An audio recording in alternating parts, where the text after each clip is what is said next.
Estamos aqui para mais um podcast e o assunto é de extrema importância e vai muito além do Outubro Rosa. Hoje falaremos sobre o câncer de mama na atualidade e o nosso convidado é o Dr. Mário Schor, que é mastologista. Seja bem-vindo, Dr. Mário. Obrigado. Quem é minha paciente já sabe o quanto eu busco conhecimento nessa área constantemente, devido à minha história familiar de câncer. E eu convidei o Dr. Mário, para que ele nos contemple com a sua presença e com a sua sabedoria. Dr. Mário, ele é coordenador do Centro da Mulher aqui do Serviço de Residência Médica em Mastologia e Cirurgia Oncoplástica do Hospital Ernesto Dornelles, em Porto Alegre. Ele é chefe da Clínica Schor, Mastologia e Cirurgia Oncoplástica. Ele é mestre e doutor em Patologia da Mama pela Universidade Federal de Porto Alegre, Ciências da Saúde, com doutorado sanduíche em Milão, na Itália, e coautor do livro Atlas of Breast Reconstruction, editora Springer de Milão, Itália. Dr. Mário, seja muito bem-vindo, muito obrigada. Dr. Mário, nós estamos aqui hoje para falar de um assunto que eu acho que é o teu dia a dia, Uma em cada 8 mulheres vai ter câncer de mama, essa é uma estatística durante a vida, E uma coisa que a gente vem observando é uma incidência de câncer de mama em mulheres jovens. É uma doença que ela causa um impacto emocional muito grande na autoestima, na qualidade de vida, e não atinge só a mulher, mas a família toda, que se envolve, e ele é o câncer mais incidente em mulheres, após o câncer de pele e melanoma. Então, aqui no Brasil a gente tem uma incidência grande, ainda continua sendo provavelmente a partir dos 50 anos, sim. Mas tu tem observado uma incidência maior em mulheres mais jovens? Essa tua pergunta central, assim, já começamos bem o podcast. Sim, eu agradeço o convite, para mim é uma honra estar aqui contigo e poder falar um pouquinho sobre o meu trabalho, o câncer de mama, e trocarmos ideias. Sim, há uma preocupação porque está aumentando a incidência do câncer de mama em mulheres mais jovens. A gente pensa em vários fatores, sempre se procura por quê, é difícil de determinar um fator e difícil de determinar também um fator que seja tão importante assim. Se considera assim que seja um somatório de coisas que influenciem. Muitas modificáveis, que eu digo porque as pessoas começam a ficar mais angustiadas, então a partir dos 40 anos, até teve essa lei que foi aprovada agora, e que já era a recomendação da Sociedade de Radiologia, Mastologia e Ginecologia, do rastreio a partir de 50 anos, mas agora o Ministério da Saúde também adotou, porque antes era dos 50 a 69, onde é a maior incidência da doença ainda. Mas esse aumento das mulheres mais jovens também trouxe o rastreamento para as mulheres mais jovens. Mas é uma situação angustiante, assim, porque o que tu pode fazer, como é que tu pode evitar, o que eu tenho feito para contribuir com isso? Eu sempre digo para os pacientes, não fiquem tão angustiados assim, porque tem coisas que a gente não modifica. Por exemplo, o que se associa ao aumento do câncer de mama em mulheres mais jovens? Poucos filhos, ou nenhum, não amamentar, ou não amamentar por pouco tempo, ou não levar a gestação até o final. O uso de anticoncepcional é controverso, mas o anticoncepcional por longo tempo tem sido associado a algumas mulheres. Mesmo a reposição hormonal, que é uma faixa etária um pouco mais avançada, que se começa em torno de 50 anos, historicamente, depois de alguns estudos início dos anos 2000, final de 99, nós estávamos falando em off, que fez com que, na verdade, por muito tempo a reposição hormonal fosse até demonizada, digamos assim, e agora passou a ser usada novamente. A gente sabe que é seguro, pelo menos até 5 anos contínuos é seguro, e muitas mulheres podem usar mais, dependendo da situação, mas questões alimentares também, a nossa cultura, consumo de carne, bebida alcoólica, o álcool, a gente sabe, não tem níveis seguros, são associados. Então, quer dizer, tem todos os fatores não modificáveis que seriam quanto uma mulher não vai engravidar aos 20 anos de idade, planejando engravidar aos 35, 40, por conta, eu quero diminuir a chance de ter câncer de mama. Ou deixar de usar a prevenção por anticoncepcional porque poderia, talvez. Não, são fatores que a gente não modifica. Os modificáveis são mais os comportamentais, atividade física, não ganhar peso na idade adulta, isso é uma coisa muito importante, acho que é o teu trabalho também, Juliana? Porque o ganho de peso na idade adulta, ficar obesa na idade adulta, aumenta o risco de vários cânceres, e o câncer de mama é um deles. O consumo de bebida alcoólica a gente não tem níveis seguros, a gente desaconselha o consumo ao menos que possa, e a questão da alimentação também, nossa cultura do excesso de carne também pode se associar indiretamente, mas não adianta fazer uma mudança radical, mas saber que esses fatores, se a gente usar mais moderadamente, pode influenciar e a gente modificar para menos a incidência. Mas tem aumentado sim em mulheres jovens. Sempre se pensou muito assim, a genética. Né? Minha mãe tem, minhas irmãs têm, eu vou ter câncer de mama.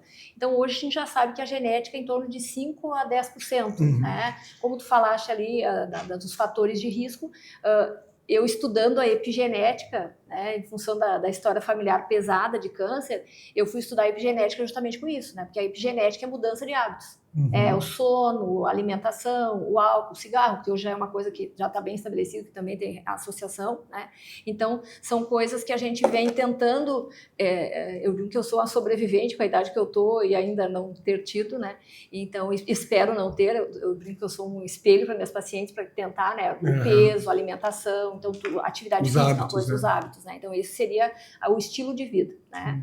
Mário, a gente sabe, assim, que a idade, por exemplo, quanto mais jovem o paciente, é mais agressivo o câncer? Teria um risco maior de mortalidade? Essa é outra pergunta espetacular. Historicamente, sim. Até porque nas mulheres mais jovens não tinham um exame de rastreio, mamografia acompanhada de eco, né? Atualmente se usa muito a eco para complementar a mamografia nesse público das mulheres de 40 anos ou até menos.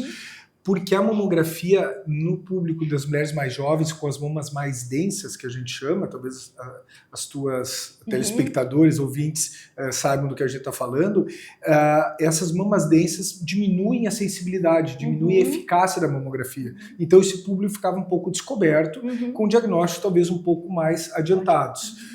Os subtipos também, que costumam acontecer em mulheres mais jovens, o triplo negativo, o HER2 positivo, que são tipos, né, do câncer de mama com tratamentos específicos, até ali o início dos anos 2000 não havia um tratamento, não se conhecia muito esses subtipos moleculares do câncer de mama. A partir dessa virada do milênio, começaram a haver drogas específicas para esse tipo de doença e se mudou vamos dizer assim, o prognóstico ou esse perfil de agressividade maior dessas doenças e nas mulheres mais jovens. O rastreio melhor, mamografia cada vez melhor qualidade acompanhada da eco e também um tratamento específico para as doenças que eram mais incidentes em jovens. Então, para minha grata notícia, de 2022 a 2025, dados do INCA, a mortalidade das mulheres mais jovens está diminuindo pelo câncer de mama, apesar da incidência, né, da doença, do acontecimento da doença ainda estar aumentando. E, infelizmente, a mortalidade por câncer de mama começou a aumentar em mulheres acima de 80 anos. No grupo das idosas, a verificar por que são dados que a gente tem que se debruçar em cima, mas então assim, nas jovens melhorando o prognóstico, aumentando as chances de cura, e é uma preocupação ou um alerta em relação às mulheres mais velhas. Tu falaste ali em triplo negativo, que é uma curiosidade que as pacientes têm. O que seria o triplo negativo, doutor Mário, que as pacientes normalmente questionam, né? Os subtipos que a gente diz, esses diferentes tipos de câncer de mama, depende, na verdade, se nós estamos falando que substâncias estimulam o crescimento dessas células, dessa doença. Como é que ela é estimulada ou ela é bloqueada no seu crescimento, na sua divisão. Quando a gente diz que um tumor é triplo negativo, é porque ele não tem o receptor de estrogênio, que são os hormônios femininos, e a progesterona, e também ele não tem uma proteína que pode estimular uma certa porcentagem de tumores, que se chama HER2, é uma proteína muito estimulatória de algumas doenças da mama e que tem um bloqueio específico, né, descoberto nesses anos 2000, virou até filme. Então, quando é triplo negativo, que nós não temos a estimulação desse tumor, dessa célula, ela não é feita nem pelo hormônio feminino, estrogênio e progesterona, e nem pelo HER2. São outros fatores que estimulam. A gente vê muito assim no Outubro Rosa, por exemplo, um incentivo de fazer o autoexame, o rastreamento precoce. E a gente vê que ainda não está diminuindo. Tu acha que teria alguma coisa a mais que está faltando, talvez, para que essa incidência diminua? Pois é, a incidência real, ela continua aumentando como eu te disse, muito pelo nosso estilo de vida, né? Os países ocidentais, a Europa Ocidental, Estados Unidos, Canadá, Austrália e os países também capitalistas periféricos, o Brasil, América Latina, a incidência do câncer de mama continua aumentando, infelizmente. Diferente, por exemplo, do perfil dos asiáticos, africanos, mas os países asiáticos começou a aumentar também. Eu quero dizer, tem uma coisa muito do estilo de vida, mas como parar, né? Essa é uma questão do estilo, as coisas modificáveis que tu muito bem citou e que tu serve como exemplo para nós, né? A manutenção do peso, a diversificação da alimentação, evitar excesso de carne vermelha, evitar o excesso de álcool, mas a nossa população ela tem um risco, é uma doença incidente. A questão é nós ainda focarmos no diagnóstico precoce do STOL, outubro rosa, porque o diagnóstico precoce do câncer de mama, quando a doença é diagnosticada de 1 centímetro para menos e que não há comprometimento dos linfonodos, das línguas, da axila, ela é altamente curável. Independentemente do tipo, mesmo se a gente considerar aqueles tipos mais agressivos, historicamente falando, né, triplo negativo, HER2, ela, independentemente do tipo, o tratamento, a quantidade de tratamento diminui, inclusive às vezes abrindo mão desses tratamentos específicos, quando os tumores são bem pequenininhos, 5 milímetros ou menos, e a cura se aproxima de 100%. Então, a prevenção do câncer de mama, a gente chama de secundária. Às vezes o pessoal confunde, Juliana, a prevenção como, eu vou fazer mamografia, é que eu faço todo ano, como é que a doença surgiu em mim? Tipo, não é justo, né? Não é que a mamografia eco não é para prevenir que surja, é para prevenir que ele cresça, fazer um diagnóstico bem no início, onde a cura e o tratamento é muito mais leve, a cura é muito mais alta e o tratamento mais leve. Mas assim, não temos medidas maiores para diminuir a incidência, mas sim para aumentar a mamografia. O Rio Grande do Sul estacionou, e segundo dados do INCA, nesse ano de 2025 até diminuiu a abrangência da mamografia. Isso preocupa. Eu acho que a conscientização permanente e alcançar mais pessoas para fazer o diagnóstico precoce é a nossa saída no momento. Tu sabes que eu me sinto uma formiguinha com esse tipo de trabalho que eu faço. Então, como eu atendo faixa etárias variáveis, eu costumo já, quando as mães trazem as filhas, adolescentes, da gente já começar a orientar em relação a fatores que são modificáveis. Né? O peso, como tu falaste, uma coisa que não se fala muito, por exemplo, tem uma coisa chamada disruptores endócrinos. Então, os disruptores endócrinos estão presentes aonde? Inseticidas, agrotóxicos, né? No plástico, que é muito comum a água na garrafa plástica, né? A esquentar alimento no plástico. Então, esses produtos, os parabenos, metilparabenos, que estão em cosméticos, são coisas assim que, se a gente for pensar, talvez que é o que as mulheres mais usam, é um fator de risco importantíssimo, né? Fixador de maquiagem, tem chumbo, tem mercúrio, então metais pesados. Então tudo isso, o que eles fazem? A mulher fica com predominância estrogênica. E eu sempre alerto muito a paciente que tenha endometriose, né? Principalmente endometriose mais severa. Eu acho que essa paciente é uma que ela tem um risco aumentado de câncer de mama, porque é causado pelos mesmos fatores, né? Que é a predominância estrogênica. Então, é algo que eu venho tentando fazer dentro do meu consultório e a gente consegue espalhar isso através dos pacientes para que esses modificáveis, porque a mamografia, que nem eu explico para elas, a mamografia e a eco vai detectar mais precoce, mas ela não vai evitar. Então, o que a gente pode fazer é isso, é tentar modificar o que dá para modificar, o que não dá, a gente acaba tentando diagnosticar cedo. Então, acho que essas duas coisas juntas, elas podem caminhar. É o ideal.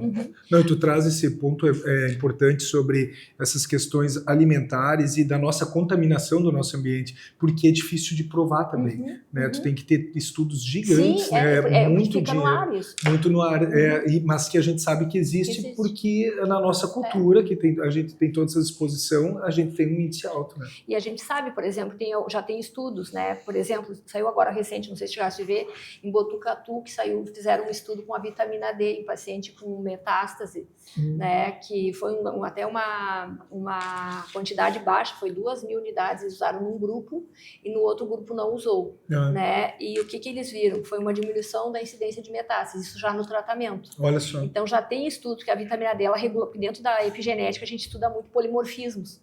Então, tem polimorfismos, por exemplo, em enzimas que destoxificam o estrogênio no fígado.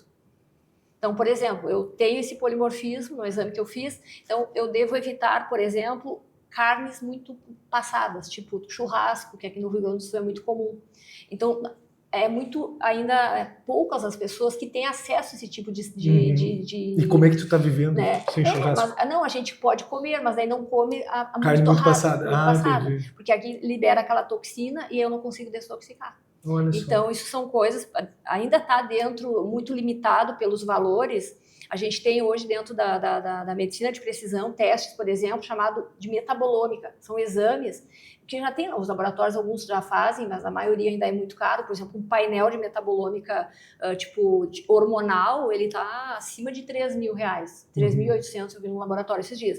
E tu consegue ver metabólitos na urina para tu ver no que a mulher, no caso a gente olhando a parte de hormônios, no que ela está metabolizando. Se ela estiver metabolizando em 2-hidroxistrona, ela está indo pela via certa. Se ela tiver 4 ou 16 hidroxistrona, está indo pela via errada. Então a gente tem algumas estratégias para modificar isso. Então, eu acho que esse talvez seja a medicina do futuro, que a gente consiga ter acesso, que a população tenha acesso a esse tipo de exames. Então, quando a gente tem esses tipos por exemplo, o brócolis ajuda nessas pacientes que têm dificuldade de metabolizar o estradiol no fígado, o estrogênio, na verdade. Então, são coisas que daqui a pouco poderão ajudar na prevenção primária do surgimento da doença. Né? Interessantíssimo. Doutor Mário, em relação, por exemplo, a diagnóstico, né? O autoexame ainda tem valor? Ótima pergunta. A questão, assim, talvez tu vai lembrar, Torgina, que alguns anos atrás, a campanha do Outubro Rosa era centrada no autoexame, né? Cuide-se, toque-se, coisas desse tipo. E, se tu for observar bem, nos últimos anos, o enfoque, vamos dizer assim, mudou para os exames de imagem. Faça mamografia, faça, né, o complemento com eco mamário e tal. Por que disso? E, claro que o autoexame continua muito importante, porque assim, quanto menor a gente diagnosticar a doença, maior a chance de cura. Então, assim, se uma pessoa tem um nódulo, na média, né, claro, evidentemente, mas de forma geral falando, um nódulo que a paciente, a pessoa, a mulher, nota com 2 centímetros, ele tem muito mais chance de curar do que um nódulo que ela vai tocar depois com um nódulo de 5 centímetros que seja visível, né, que as pessoas notem, que ela note olhando. Então, se tocar, né, fazer o autoexame vai fazer com que tu diagnostique doenças menores com maior chance de cura. Sim. É ótimo isso já, e eu acho que tem uma questão simbólica do autoexame, mais do que tu tentar diagnosticar a menor doença possível, é uma noção de autocuidado. Quer dizer, uma mulher que preste atenção, vai lá no espelho e uma vez por mês e tal, antes da menstruação, aquela coisa toda para as mulheres que menstruam, tocar suas mamas, quer dizer que ela lembra das suas mamas, tem um autocuidado, uma questão de sua saúde, aquele cuidado, essa mulher vai acabar fazendo mamografia eco. Mas por que o enfoque agora é nos exames de imagem? Porque o nosso objetivo é encontrar as doenças que ninguém toca. Não só as mulheres tocam, mas também as mãos treinadas dos médicos, né, e o pessoal da saúde. Nós queremos as doenças abaixo de 1 centímetro. E isso é só a mamografia e a eco, eventualmente, que podem nos ajudar. Ou mesmo lesões que ainda não são câncer de mama e que podem virar. Carcinoma in situ, hiperplasias atípicas, né, que são as células alteradas, as microcalcificações, talvez a tua audiência né, saiba do que se trata, que ainda é quando não virou câncer de mama. Porque nesses estágios é quando a cura se aproxima de 100%. Né? Mas sim, o autoexame continua importante, só que eu sempre faço um adendo, porque muitas mulheres ficam preocupadas demais. Se examinam e notam bolinhas, e a mama é dura, e irregularidades aqui e ali, e toda vez que vão se examinar, ficam muito preocupadas. Aí eu digo para essas mulheres, então tu fazer a mamografia, a ecografia anual, e tu visitar teu ginecologista, teu mastologista, o médico que te acompanha, pelo menos uma vez por ano, que ele te examine, essa pessoa te examine, tu vai estar protegida também, né? Se o autoexame só te angustia. Doutor Mário, foi falado na mamografia, na eco mamária.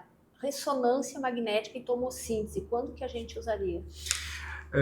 Então, esse podcast está rendendo, né? Então, olha só, a ressonância, ela é um exame, a gente fala na medicina, Tordilano, tu sabe muito bem, mas eu vou falar para a tua audiência, e sensibilidade e especificidade. Sensibilidade, um exame sensível é quando ele mostra muito, mostra tudo. Essa é a grande força da ressonância da mama, né? Tô falando de mama, ressonância magnética mamária. Ela mostra coisas que escaparam da mamografia e da eco. A sensibilidade dela é muito alta. O que é bom. Sim. Por exemplo, pacientes de alto risco para câncer de mama que tem mutação, por exemplo, é o assunto que tu introduziu ali no início. Essas pacientes talvez introduzir no rastreio do câncer de mama essas mulheres que optaram por não tirar a mama ou ainda não fizeram uma mastectomia profilática, né, preventiva, a Angelina Jolie, essas mulheres talvez a ressonância seja interessante colocá-la no rastreio junto, porque ela vai identificar as lesões que nem a mamografia eco pega. Isso é ótimo, mas ela tem uma limitação. A limitação dela é que a especificidade não é tão alta. O que é ser específico? É mostrar e dizer o que é. A ressonância mostra muito, mas ela tem dificuldade algumas vezes em dizer o que é aquilo. Então, a pessoa que faz a ressonância mostra um real, se não nodular. Vamos dizer assim, que é um achado muito comum da ressonância que tem alguma suspeita. Às vezes tu vai encontrar alguma lesão lá. O que faz? Tem que biopsiar. Aí a gente volta na prática para a ecografia e para a mamografia, basicamente a ecografia para tentar enxergar o que não foi visto. Mas agora a ressonância mostrou, tu dá uma segunda olhada, ou second look, que é o clássico que o pessoal olha. No momento que tu não enxerga pela eco, a pergunta que fica, essa imagem, essa lesão que mostrou na ressonância, ela existe e só a ressonância está mostrando e nós temos que ir atrás, ou ela não existe e a ressonância mostrou demais? Sim. Então, aí nós temos, eu sempre digo, o médico tem que a regra básica da medicina, peça um exame e saiba o que fazer com ele.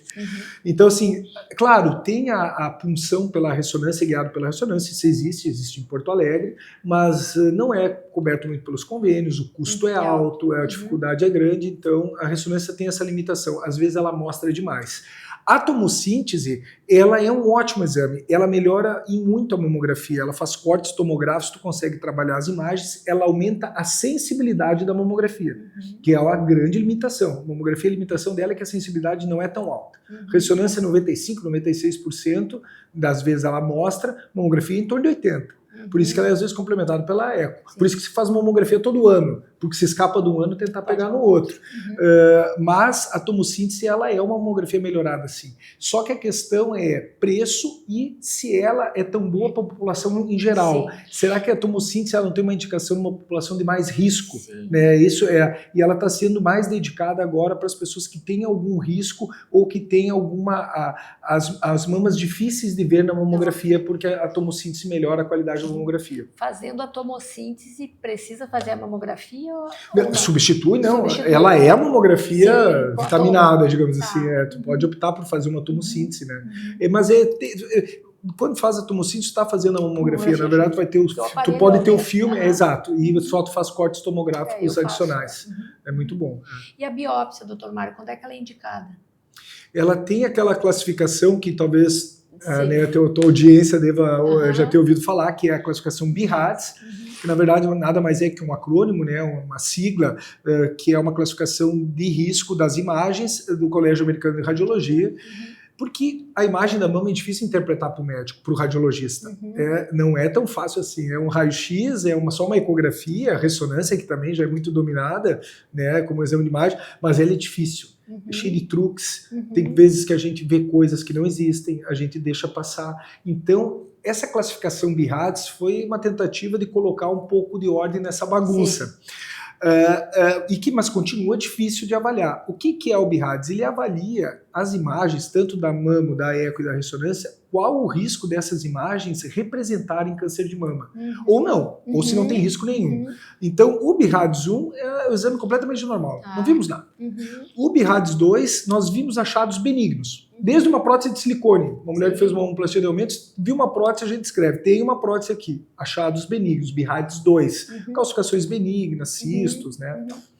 BIRADS-3 é assim, essa imagem tem todo jeito de benigna, mas foi vista pela primeira vez ou não se enquadra perfeitamente, a gente dá uma olhada mais de perto, mas ainda não indica biópsia, porque a chance de ser câncer de mama é excepcional. 1, 2% no máximo. Acompanha mais de perto e descarta a doença. O BIRADS 4 e o 5, 4A, B e C, e o 5, sim, essa imagem, em alguma medida, câncer de mama também pode fazer essa imagem. Em 5%, 30%, 50%, 80% das vezes. Tu classifica essa imagem, câncer de mama é assim também. Pode não ser, mas câncer de mama também se apresenta assim. Então, a partir daí, só a biópsia tira a dúvida. Aí a punção biópsia, a partir do BIRADS 4 e 5. falaste ali em prótese de mama. A gente teve alguns casos assim de próteses que tinha uma marca que tinha alguns lotes, né, Allergan, que ela estava aumentando a incidência de linfoma anaplásico. Indicação, assim, tipo, a ressonância a gente sabe que pega melhor a prótese, né? Indicação, por exemplo, a gente teve um caso recente de uma paciente que tinha líquido ao redor da prótese, né? Então, nem sempre se biopsia esse líquido, né? Tem indicação de tirar quando tem seroma ou esse líquido ao redor da prótese ou só se acompanha? É uma boa pergunta, assim, esse questionamento bem atual, né? E as mulheres estão cada vez mais se informando. A verdade, sim, que para tranquilizar as pessoas, né, que estão nos assistindo, as mulheres, o linfoma anaplásico, ele sim existe. Ele é associado à cápsula da prótese. A prótese cria uma cápsula ao redor dela, é normal, é um corpo estranho. O nosso corpo isola o corpo estranho criando uma capinha ao redor, a gente chama de cápsula. Mas determinadas texturas de próteses, a Allergan, a principal dela, não é a única, mas é a principal, ela se retirou do mercado, se retirou. Sem entrar em detalhes. Mas a textura da capa da prótese acabava estimulando as células de defesa, né, do nosso corpo na cápsula, criando um linfoma. Um linfoma da cápsula. Mas as populações mais afetadas mundialmente são os Estados Unidos e a Austrália. A ver por que, assim, né, ainda se discute o porquê que tem populações com maior incidência. No Brasil não é tão alto. Eu até estava em Nova York visitando o professor Cordeiro, ele é especialista na reconstrução mamária com expansores de tecidos, um tipo de reconstrução, e eu fui lá aprender com ele, e eles estavam no boom do linfoma anaplásico lá. Eu voltei para o Brasil e falei, nossa, vai ser o explante, vai entrar na moda como as americanas. Elas começaram a tocar as próteses texturizadas, que a gente chama por lisas, que não são associadas, não tinham casos relatados, que são próteses antigas, dos anos 90. Sim. Mas lá estava o boom de troca de próteses por lisas, e eu falei, vai acontecer no Brasil. E não aconteceu. Não aconteceu, os nossos cirurgiões também muito bem informados, e a nossa população não teve uma incidência tão grande. Mas esse linfoma, ele existe, mas o diagnóstico, a ressonância, claro, é importante, ela mostra a quantidade de líquido e tudo mais, o espessamento da cápsula. Mas quando o linfoma ele aparece, é uma quantidade de líquido em geral grande. A mama muda de volume. Clinicamente, digamos assim, as pessoas notam, as mulheres notam, uma mama ela cresce de uma hora para outra, anos depois, em geral, de colocar a prótese, e tu faz qualquer exame só de palpar, ou colocando uma eco, tu vê que aquela quantidade de líquido está anormal. Um pouco de líquido ao redor da prótese é normal, né? O que não pode, e outras coisas também aumentam o líquido, infecções fúngicas, vai longe a conversa, mas nem todo líquido ao redor da prótese é linfoma, e pouca quantidade de líquido ao redor da prótese pode ser normal, mas quando aumenta a mama, quando se forma muito líquido, aí a gente tem que investigar, funcionar e mandar para estudar. Indicação, indo assim para o tratamento, né? Por exemplo, eu geralmente quando te encaminho as pacientes com câncer já vão com a biópsia, né?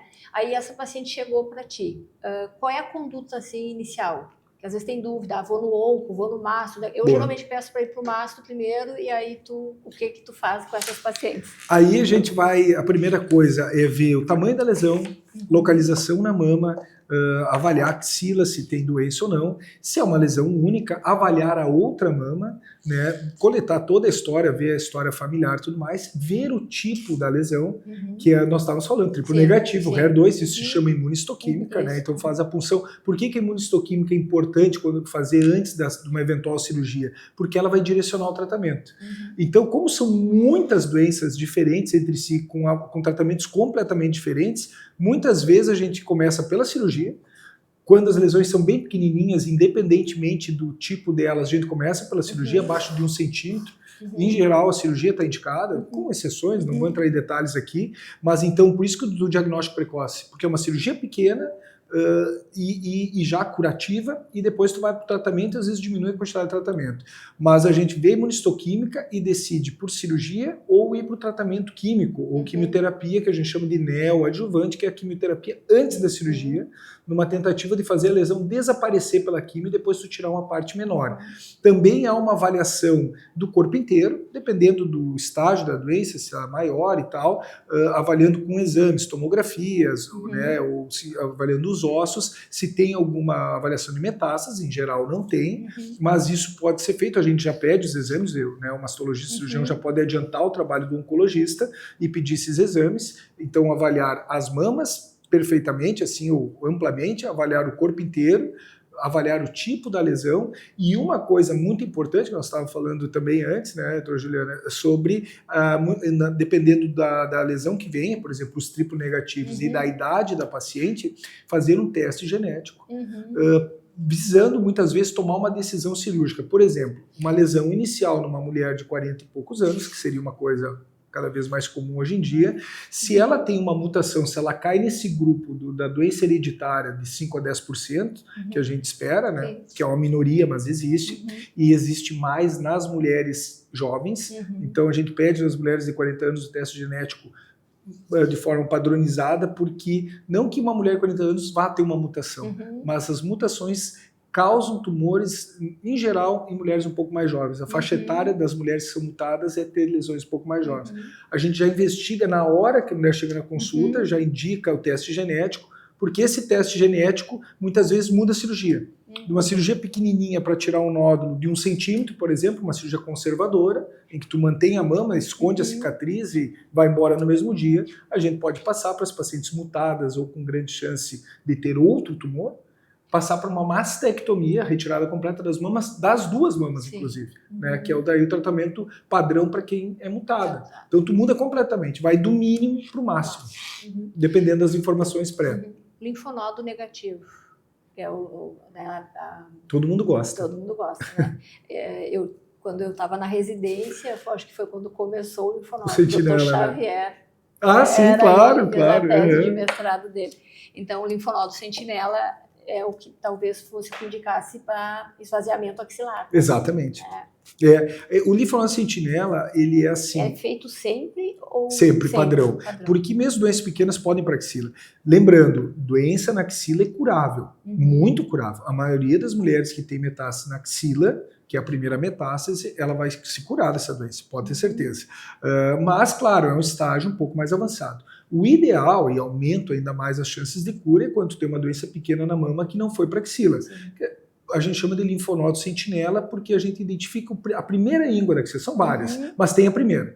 Se a primeira não está comprometida, as outras não estão. Diminui a cirurgia. O linfonodo sentinela negativo não tem mais aquele esvaziamento que muito deve ter visto, né? Então a gente diminui a cirurgia na mama e na axila, por isso é tão importante o diagnóstico precoce. E a axila seria mais indicada a radioterapia? Não, daí nem sempre. Bem discutível, dá para aprofundar nisso aí, mas tanto a rádio quanto a cirurgia tratam. Então tu pode fazer um tratamento cirúrgico mais amplo, tirar outras ínguas, ou muitas vezes quem tem um linfonodo ou 2 linfonodos positivos, os tumores que são os luminais, respondedores de hormônios, né, femininos, tu pode optar por só irradiar e não fazer o esvaziamento cirúrgico, numa tentativa de diminuir os danos, né, os efeitos colaterais. Mas tanto a cirurgia tem papel, dependendo da lesão, quanto a radioterapia, ou ambos. Tu falaste ali em plano de tirar as 2 mamas, né? Normalmente é com prótese mamária que se faz a reconstrução. Aqueles, na minha época da residência, tinham aqueles retalhos miocutâneos, Sim. que não se usa mais. Se usa. Eu já usei muito o TRAN, que é o retalho do abdômen, né? Ou o grande dorsal, que é o retalho de tirar uma ilha de pele das costas, e que ela vai nutrindo pela musculatura. O TRAN, devo ter feito... A gente vai perdendo as contas, né? Mas mais de 100, com certeza, em torno de 120, se eu não me engano. E grande dorsal, 50, 60, assim. Mas eu fazia todo mês, no meu período de maior incidência de retalhos, era a cada 15 dias eu fazia um retalho. Mas eu fui diminuindo a indicação porque e reservando esse tipo de cirurgia que é de maior porte, é tu pegar uma parte do corpo e transformar em mama para abrir mão da prótese. Às vezes, o grande dorsal às vezes usa a prótese junto, mas o retalho do abdômen seria o equivalente à abdominoplastia. Só que ao invés de colocar guardadas, né, eu estou falando grosseiramente, mas em vez de colocar fora a retirada do abdômen inferior, a gente usa para reconstruir a mama. Só que é uma cirurgia muito grande, elas são de grande porte e a gente reserva hoje em dia, e eu pessoalmente deixo para reservar para casos onde a prótese falhou, onde tem radioterapia, em que às vezes tu não consegue mais reconstruir e tu usa um retalho. E a lipoenxertia, que é enxertar a gordura da própria mulher, evita muito a colocação de precisar usar retalhos. A gente consegue reconstruir a mama com gordura e às vezes com gordura e prótese. É comum, assim, frequente a rejeição das próteses? Na reconstrução, em torno dos 10%. A gente tem que considerar isso. Tanto que muitas vezes a retirada da mama do outro lado que não tem a doença, por exemplo, muitas vezes as mulheres optam, as jovens optam por tirar a mama para não precisar fazer radioterapia, não se preocupar mais com isso, é um argumento muito forte. Às vezes a gente tira a mama do outro lado, uma coisa que a gente tem que ressaltar, a gente não aconselha de forma geral, porque as complicações ou a perda da prótese pode se dar na mama sadia. Em torno de 10%, 8, 10% dá para considerar o índice de perda, de rejeição. Doutor Mário, assim, abordagem multidisciplinar, né? Tu tem uma equipe, assim, fisioterapeuta, como é que é a orientação desses pacientes? Tu vai lá, operou a paciente, ela retorna contigo, que segmento ela tem? Assim? Esse para mim é um tema muito caro, a tua pergunta é muito pertinente, Juliana, porque para mim o atendimento tem que ser multidisciplinar. Eu tenho uma frase que eu digo, a cura é o ponto de partida. Sim, nós estamos aqui, né, a nossa intenção e o teu podcast agora é para aumentar as chances de cura das mulheres que vierem a ter câncer de mama, por informação, conscientização. Mas isso é um ponto só. Toda essa jornada, a jornada de quem vai ao médico, né, vai à sua ginecologista, vai pedir uma mamografia, esse exame vem alterado, volta para o seu médico, que solicita uma biópsia, faz a biópsia, espera o resultado, recebe um diagnóstico tão duro, vai procurar o mastologista, o seu oncologista clínico, para fazer cirurgias, e aí vai tudo que nós estávamos falando até agora.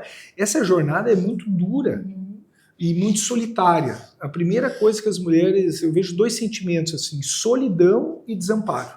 Parece que tu cai num buraco. Tu tá olhando para a pessoa na tua frente assim, e tu vê que ela não ouve mais nada e o desespero, e começa a pensar as piores coisas possíveis sempre, né?